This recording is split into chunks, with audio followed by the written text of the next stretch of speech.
let's talk about the fun stuff now. Like this past week, and your lace-up fight against Rambolek. Yes. How were you feeling? What was your mindset about your perception about the whole fight? Yeah, they approached me with the fight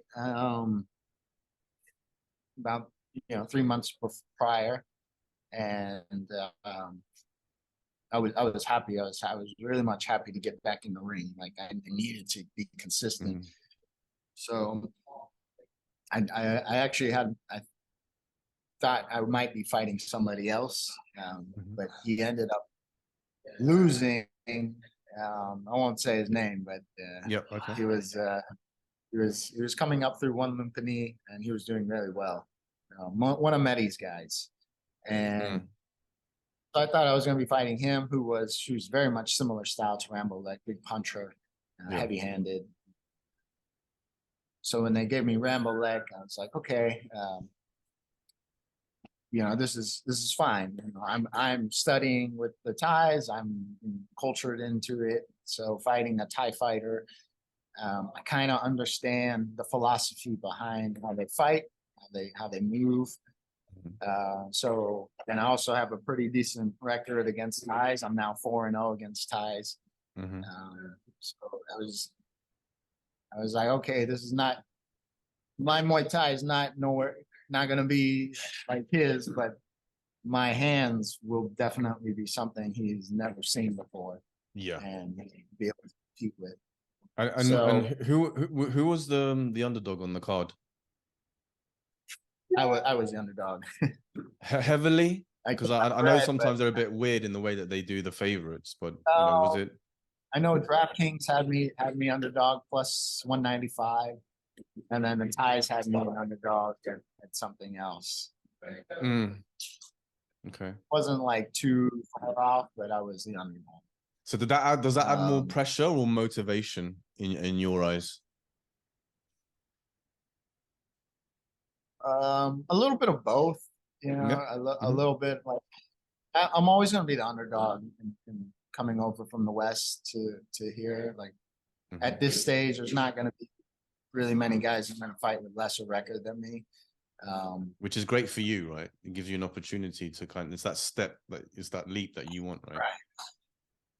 Right. So I've competed in quite a different sport. So, I utilize those tools that have got me where I needed to be. And for this fight particularly, like I knew it was going to be my hands, my hands were going to be the one that was going to send this fight over. And I knew he had strong punches, but they're different. And so it was just more of like, okay, I need to weather this kid's, like, he's going to be young, hungry, he wants to win. He brought actually more, in my opinion, more distractions than I did. He brought in his big time promoter. They flew him into a really good gym, Kia Pet, and they wanted him to win and be that guy. And I've heard that Chatri wanted him to be like the next Rod Tang for him. So there was a little bit of that. So a bit of an upset then, yeah. Yeah, an upset for him, but a wonderful platform now for you, like to project your right. your stock and value. It wasn't just a win; it was correct. Your moment to just step in the world of the One Championship fan base and the global kickboxing Muay Thai fan base. And just very quickly, as I said, I'm all about mindset, and you kind of touch your forehead like as you're going, pre-fight. Is that a ritual? And can you just explain, is that like a positive mindset affirmation, or is it's game time? Can you explain why you do that and what did that mean? Yeah, it was more game time. I had my daughter's hat on, her baby hat on my Mongkol. And just reassuring, like, this is who I'm doing this for. This is my family that I'm doing this for. Yep. This is it's personal to me, of Mm. course, but now there's a bigger factor behind this. There's my health for one, when I'm doing this, and then there's the financial gain that I can have. And Yeah. for me, it's just a reminder that why I'm doing it, and to bring my daughter spirit with me is very powerful. Absolutely. Yeah. I've had my family behind me, but this is different. This is having my family on my back, a little more so. So Yes. Yeah. yeah, it makes it, I makes it sweet. It makes it, going out there, putting out the work prior, and then getting the victory like I did. And knowing amazing victory, by the way. I can't emphasize how impressive and like you mentioned, 3-minute they go by in an instant. And final round, it's like, okay, it's going to go to the scorecards, it's going to go to the decision, and then you didn't even let the round really get. I think Rich Franklin, as soon as, I'm sure you've watched that like many times now, but as soon as Rich Franklin gives you the first 2 rounds, it's almost like you hear him and it's like, all right, cool. I'm just going to end it here. And yeah, so congratulations on that fantastic win. Can you just walk us through that, round 3? Yeah, I mean, it was a lot quicker than I remember it when I was fighting. But after there's a part after round 2, basically he threw like triple kicks and he cracked my arm, and I was like, damn. And he pokes you in the eye as well, right? Pokes me in the eye, and kind of sticks his fingers in my face quite a bit. Same eye? Same eye? The same eye. Same bloody eye. Damn. Yeah. It wasn't like, it was more like just a general eye poke. I wasn't like, oh, my eye is going to fall out or anything. It was just like he poked straight up in the eye. Yeah. But yeah, he cracked my arm, and like, I was like, shit, just don't make a face. Don't make a face, or just walk back to the corner. And the ref knew. He kind of caught onto it, and he calls the doctor in, and the doctor comes and sees me, and it's like, oh, are you okay to fight? And I'm like, yeah, I'm fine. Like, it's just fine. And then 3rd round, I look over and I'm like, okay, like, I'm ready to go. Is he ready to go? And he's just like slouched over, kind of like, so so that actually gives you a tell, all right, and that gives you a little buoyancy. It gives you a little boost knowing that. So that his body language was a big tell and a big boost indicator of, okay, interesting. Yeah, it was. I knew he went hard on that 2nd round. I mean, he went hard as hell, and I was like, okay, he's gonna give me his burst, and then we just, I gotta just keep chipping away at him. Backing him down, making him feel uncomfortable, like he's not confident. And I thought it was going to be over after the knee. Like, I was like, damn, I got the knee off, and the flying knee, or the yeah. And I was like, damn, that shit. I was like, all right, like it's tough.